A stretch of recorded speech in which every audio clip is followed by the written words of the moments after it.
மக்களால் மக்களுக்காக மக்களே புரியும் ஆட்சியே மக்களாட்சி என்றார் ஆப்ரஹாம் லிங்கன். அந்த மக்களாட்சியை வென்றெடுக்க மகத்தான மக்கள் தலைவன் வேண்டும். தொடர்ந்து நிலைநாட்ட அவன் மக்கள் போற்றும் ஜனநாயகன் ஆக வேண்டும். அதை நிகழ்த்தி காட்ட தமிழ் அடையாளத்தின் நீட்சி, தமிழக கொள்கை வரலாற்றின் மற்றொரு எழுச்சி, தமிழ் மக்களுக்கான மீட்சி என்ற தனிப்பெரும் சிறப்பை ஏந்தி வருகிறார் நமது தமிழக வெற்றி கழக தலைவர் விஜய். ஒவ்வொரு வீட்டில் இருக்கிற ஒரு மகனா, அண்ணனா, தம்பியா, தோழனா, உங்கள ஒருத்தனா, உறவா, நட்பா, உங்க விஜய் களத்துக்கு வந்துட்டா.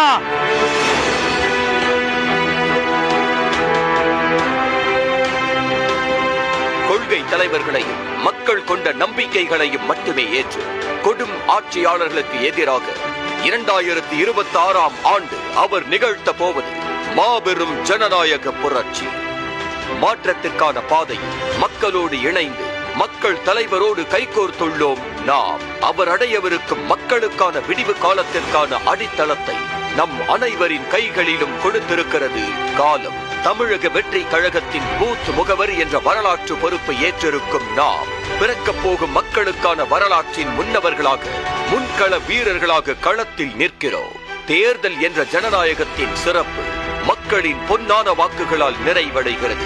மக்கள் பிரதிநிதிகள் என்ற ஜனநாயகத்தின் பொறுப்பு பூத் முகவர்களான நம்மிலிருந்து தொடங்குகிறது. எல்லா வாக்குகளுக்கும் ஒரே மதிப்பு என்பது நமது சட்டம் கொடுத்த சமத்துவம். அது எக்காரணத்தை கொண்டும் வீண் போகவோ மதிப்பிழக்கவோ ஆகாமல் கண்காணிக்கும் பணி என்பது ஜனநாயகத்தின் மகத்துவம். ஒரு விரல் புரட்சிக்கு மக்கள் காத்திருக்க அதை முறைப்படுத்திடும் பெரும் பணியை நாம் ஏற்றிருக்கிறோம். தேர்தல் ஆணையம் வகுத்துள்ள ஜனநாயக குறிக்கோள், தேர்தல் முறை கொண்டுள்ள இந்திய நாட்டின் இறையாண்மை சிறப்பு என்ற மேன்மை மிக்க பணியில் நாமும் கைகோர்க்கிறோம். ஜனநாயக திருவிழாவில் பங்களிக்கிறோம் என்பதில் பெருமிதம் கொள்வோம். மக்கள் என்றும் நம்மோடு, மக்கள் தலைவர் வழிகாட்டலோடு மக்களாட்சி களத்தில் பணியாற்றி மகத்துவ அரசியலை வெல்வோம்.